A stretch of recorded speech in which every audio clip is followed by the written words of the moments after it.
This is a disclaimer. This episode may contain graphic descriptions of crime and criminal activity. It therefore may not be suitable for listeners under the age of 18 or people who may find the descriptions disturbing. Listeners' discretion is advised.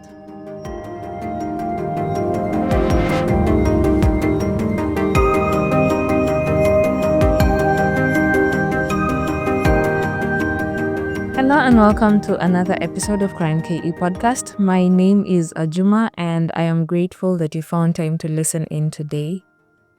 Now, before we go any further, I want to give a disclaimer. My voice is not doing so well because I have a cold, so I am not able to speak for very long periods of time. So if I take a break in between the episode, please bear with me. Now, in today's episode, we talk about the murder of Monica Kimani. This is a case that has been big news over the last 6 years because of so many reasons.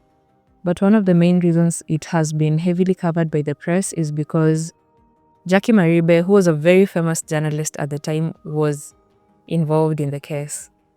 And now, without further ado, let us get into today's episode. Also, please stick around until the end of this episode to find out how you can support this podcast.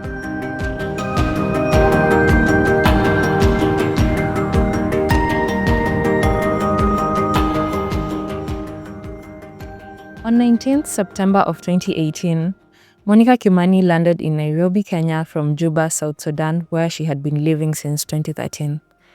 She moved to South Sudan in 2013 after graduating in International Relations from Kenya Polytechnic, which is now the Technical University of Kenya. Now, in South Sudan, she established herself as a successful entrepreneur, even going ahead to take over their family businesses. The family had two businesses, one a courier service and another one a cleaning service. On the side, she established her... What? On the side, she established her own beauty business, which eventually turned into an interior design company. Her company was very successful, even securing tenders from the South Sudanese government and even other organizations. By the time Monica was turning 28 years old, she was a very successful businesswoman. She had amassed wealth and properties around Nairobi, and by all means, life was looking up for her. So when she landed in Nairobi on that Wednesday on 19th September of 2018, she had so much hope in the future, I would imagine. She was headed to Dubai to meet her fiancé, so they were planning a marriage, and she was also making plans to celebrate her 29th birthday, which was coming up in October. In short, things were moving for her. On arriving in Nairobi, Monica spoke to her brother on the phone at around 6:30 p.m. and she told him that she had arrived safely and she was planning to go to Dubai to meet her fiancé the next day. At around 7:30 p.m., CCTV footage at her residence in Lemuria Gardens off Dennis Pitt Road in Kilimani showed her getting dropped off by a taxi cab. Around 30 minutes later, the security footage showed two of Monica's neighbors visiting her at her house. So right now there are at least 3 people at her house. The 3 were joined by Joseph Irungu at around 8:45 p.m. when the same CCTV footage showed him getting dropped off by a taxi. Joseph Irungu, famously known as Joey, was Monica's friend. They met each other at Kenya Polytechnic, and according to reports, they had a friend with benefits type of relationship for a while before Monica went to South Sudan. At this time, when Joey was going to Monica's place, he was engaged to Jackie Maribe, who was a famous news anchor at Citizen TV at the time. So Joey arrives at Lemuria Gardens and the footage shows him dressed in a grey hoodie, a white kaftan and a hat. He goes into Monica's house and finds her with the 2 neighbors. He hugs Monica and heads into the kitchen to pour himself a glass of wine. The neighbors testified in court that Monica introduced them to Joey as Joe, and she told them that he worked in security. They had conversations and the 2 neighbors left Joey and Monica alone at around 9 p.m. And they didn't know that that would be the last time they would see Monica alive. At 3:35 a.m., CCTV footage showed Joey leaving Nyawira Gardens and getting picked up in a car which was determined to belong to his then-fiancée, Jackie Maribe. He was picked up by his colleague who testified that they were together that evening before he left him with the car and went to Monica's house. Now, according to testimony from this colleague, on that night he believed that Joey was carrying a gun with him when he went into Monica's place. When he picked him up, Joey dropped him off at Ngara. Then he proceeded to Club 40 in Westlands where Jackie Maribe was. They then headed back to their apartment in Royal Park Estate in Langata. They got there at around 4 a.m. and they retired for the night. By the next morning on Thursday, Monica's family had still not heard from her and they were very concerned. Her brother George Kimani said that he tried to reach her all night and she was unreachable. Her mother also tried to call her but she could not get through to her. So when it got to 11 a.m., they decided that it was best to check up on her at her house because at this point, she was not communicating with anyone and she had even missed her flight to Dubai. At 11:30 a.m., George Kimani went to Nyawira Gardens to check on his sister. He found her house locked from the inside, but the keys were still at the door. He explained to the caretaker that he was concerned and told him the reason why, and the caretaker helped him to break into her apartment. They found Monica's dead body in her bathtub. Her legs and hands were tied, her mouth had been tied shut as well, and her throat had been slit. George Kimani was obviously devastated. They called the police who came to analyze the crime scene and immediately an investigation into her murder began. The neighbors and the security guards who were interviewed also all described Joey as the last person who was seen with Monica. The thing is, though, when they went to check the registration book at the gate, they found that there was no Joe, no Joseph Irungu, or even a Joey who had entered the apartment. The person that they described physically had registered at the gate using an ID with the name Dominic Harun Bisera. Now, Monica Kimani's body was transferred to Chiromo mortuary at 3:30 p.m. after the police had collected the evidence that they needed. Now, that is happening in Kilimani. On the other side of town in Langata, Maribe and Joey's neighbor, Brian Kasaine, goes into their compound to borrow their car so that he could pick up his son from school. Brian testified that he also wanted to ask Joey about a weird phone call he got from him the previous night. He told the court that Joey called him at 2 a.m. the previous night, asking him for paraffin or something flammable. Now, apart from the fact that he couldn't help him, he said that Joey sounded very odd on the phone call. So he said that when he went to borrow the car, he thought it was wise to ask what the phone call was about. So Brian met Joey seated outside the house that evening. He said that he was dressed in a white vest and grey sweatpants.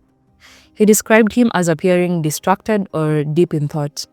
When he asked him about the weird phone call, Joey told him that he was on a security assignment and he had injured someone in the process. He also explained to Brian that he had resorted to using an air freshener to burn the stuff that he wanted to burn. Brian says that at that point, he took the car keys and went to pick up his son, and he returned the car later and gave them to the housekeeper. Now, that evening, something happened that would remain in the memory of Kenyans for a very long time. Jackie Maribe was anchoring the 9 p.m. news on Citizen TV, and she happened to read the story about Monica Kimani's murder. Now, police in Nairobi are investigating the murder of a businesswoman found dead at her rented apartment in Nyawira Gardens, Kilimani area this morning. The lady, identified as Monica Kimani, was chatting with her brother last night before she suddenly went silent. Worried of her whereabouts, the brother visited her house to ascertain her safety, only to find her body in a bathtub with the head chopped off. Her body has been taken to Chiromo Funeral Home. This news report would follow Jackie Maribe for at least the next 6 years because she would end up getting charged alongside her fiancé for the murder. Now, before we get to that, follow me here. After reporting the 9 p.m. news, Maribe goes back home and arrives at the Royal Park Estate home at around 1 a.m.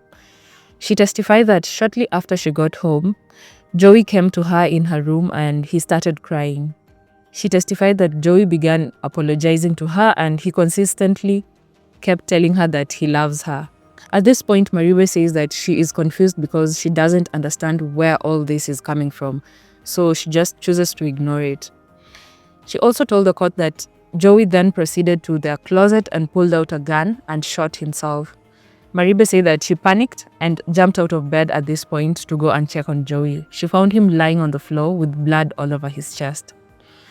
She said that she went back to get her phone so she could call for help, but when she returned to where she had left Joey, he was missing. Now she realized that Joey had gone to their neighbor Brian Kasaine's house when she looked outside the window and saw him knocking on their neighbor's gate.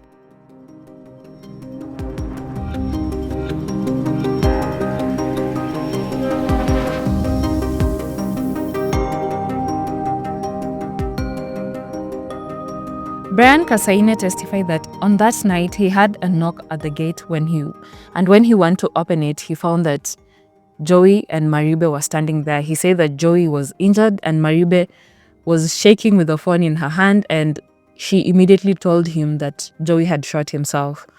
Brian also testified that Joey was shouting at Maribe the whole time, something about him getting kicked out of the house. When he opened the gate, Joey told him to go and get his gun from their house. Now it turns out that the gun that he had used to shoot himself was the same gun that he had allegedly carried into Monica's house the previous night. And that gun actually belonged to Brian Kasaine. He said that Joey had borrowed it the day before Monica's murder.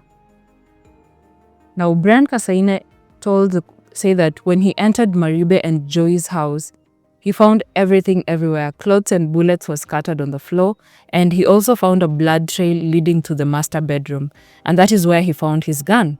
So he took the gun and went and hid it in his house in the ceiling. After that, they all tried to get Joey some medical attention. At around 1:30 a.m., Maribe, Brian, Joey, and Catherine, who is Brian's wife, were headed to Langata Hospital. When they got there, Joey was only given urgent care and referred to another hospital because the hospital needed a police report to give him full treatment for a gunshot wound. And this gunshot wound, the bullet had actually entered and exited from the back, so it was a serious gunshot wound. Now, one thing that stood out was that Joey made it a point to take photos of himself in the hospital and post them on social media.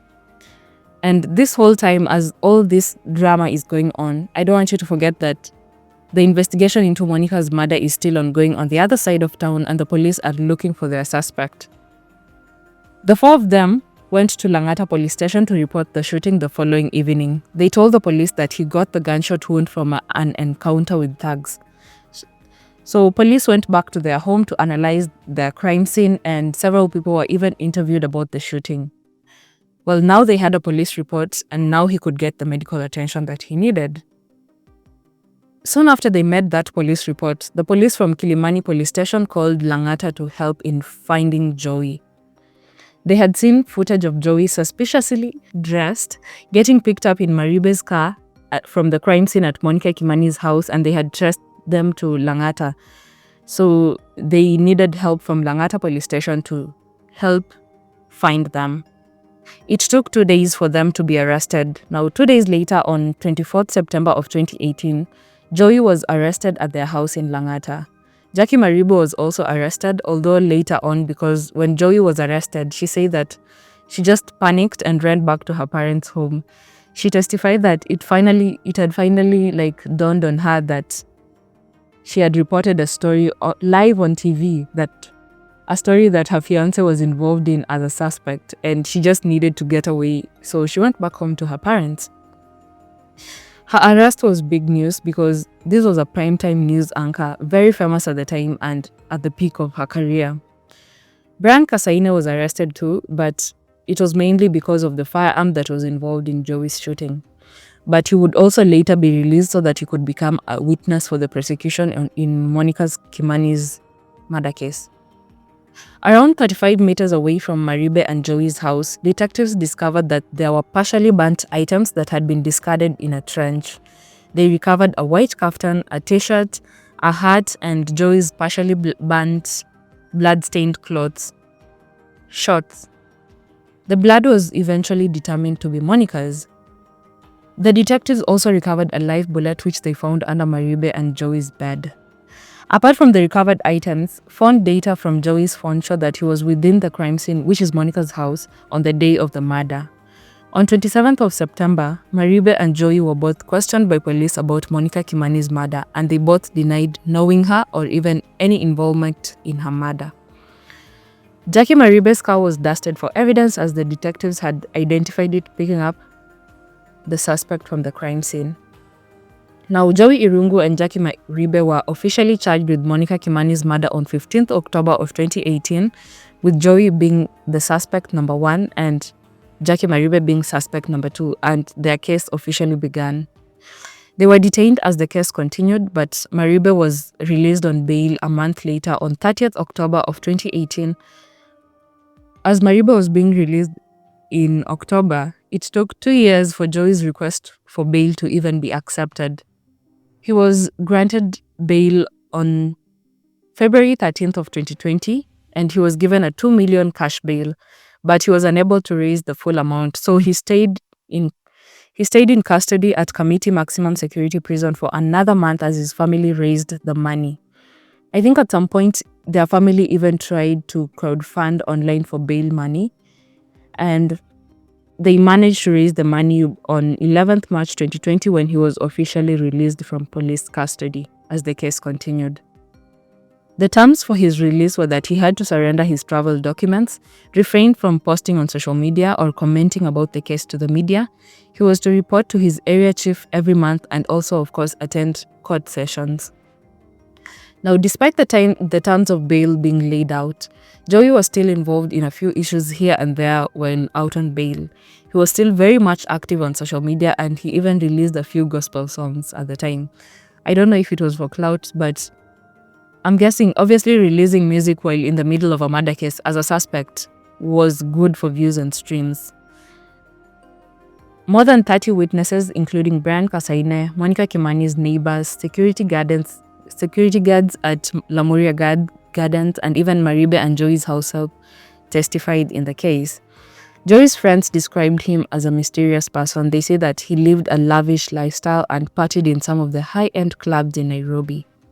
Rumors say that he got his wealth from a time he worked as a paramilitary in Afghanistan and Iran, but his family disputed those rumors. In an interview with NTV, Joey's father said that he was not aware of any military assignments that Joey had done. He said that the only time he was aware of Joey working outside the country was when he was employed to provide security in Dubai, not Iran or Afghanistan.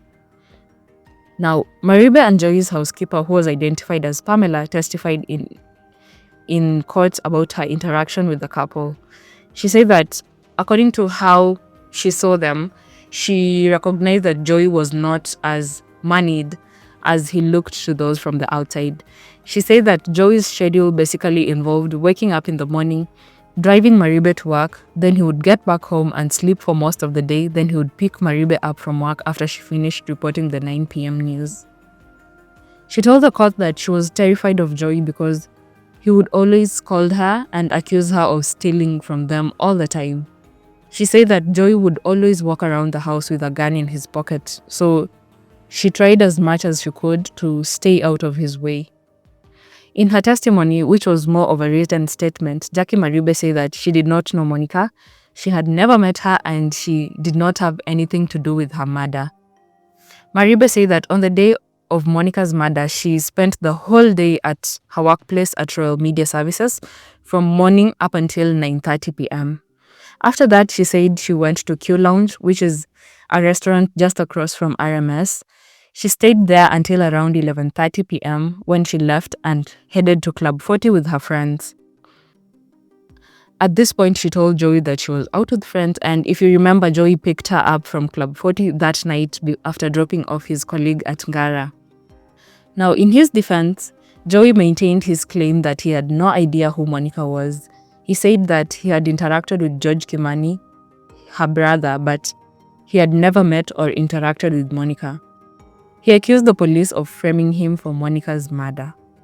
He also admitted to lying to the police about his gunshot wound. He told the court that the story he had initially told investigators about getting attacked by thugs was a lie. He said that Brian had forced him to lie because he did not have the right documentation to own the gun that was used in the shooting. Brian actually testified that when he gave Joey the gun, he had no idea it would be used to cover up a murder. The next testimony was from detectives. The detectives testified to the findings of their investigations, where they laid out all the items picked from Joey's house and Monica's house, and they really just explained why they believed that Joey was responsible for the murder. One part of their testimony that stood out to me was what they said about the gun. They believed that when Joey went into Monica's house on the day of the murder, they believed that he had a gun and he intended to use it as an alternative murder weapon. They noted that Monica had no defensive wounds, so Joey had probably used the gun to threaten her into submission before he slit her throat. Now, after more than 5 years of investigations and testimonies and court sessions, the High Court found Joey guilty of murder on 9th February 2024. The judge who was presiding, Justice Grace Nzioka, said that she was satisfied with the prosecution's evidence that proved that Joey was the person who committed the murder. Jackie Maribe's case was different. Justice Grace Nzioka said that there was no evidence linking her to Monica Kimani. No DNA evidence, no telephone data, nothing to show that they ever even crossed paths. The judge said that Maribe may have been wrongfully charged, and she even hinted at it being an intentional mistake, in quotes, because there was clearly no evidence that would have led them to think that they would get her convicted of murder. She was acquitted of all the charges against her and set free as Joey was convicted and went home to await sentencing. A month later, on 13th March 2024, Joey was given the maximum sentence, which is the death penalty. The judge said that she believed the punishment given was absolutely fitting the crime that was committed. She referenced the evidence presented in court and how the crime was premeditated. She said that it was clear that Joey was strategic because of the way he thought about the dressing and even the way he used the fake ID to gain entry into Lemuria Gardens to commit the murder. By the way, it was determined that the owner of the ID, of the name on the ID, Dominic Harun Becerra, worked in a government office, and Joey often used his name to threaten people and even evade authority. Monica was buried at her parents' home in Gilgil on 28 September of 2018, and her family say that her death was devastating to them. Monica Kimani's father said that in his part, he had chosen to forgive her killers. Well, I am glad that there has been some sort of justice in Monica Kimani's case. It took so many years, but they finally arrived at it. May her soul rest in peace. She still had so much life to live, and she did not deserve to die the way she did.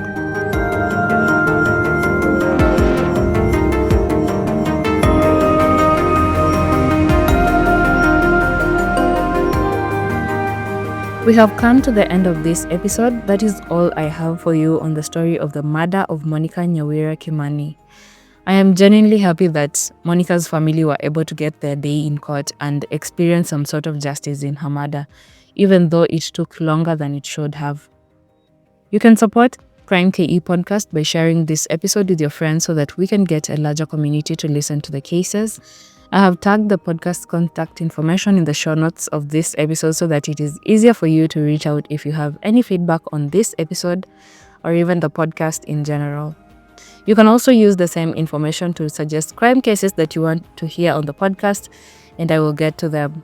Now, with all that said and done, don't forget to give this podcast a 5-star rating on the podcast platform that you're listening in from right now, and catch the next episode of Krime KE podcast on Thursday next week.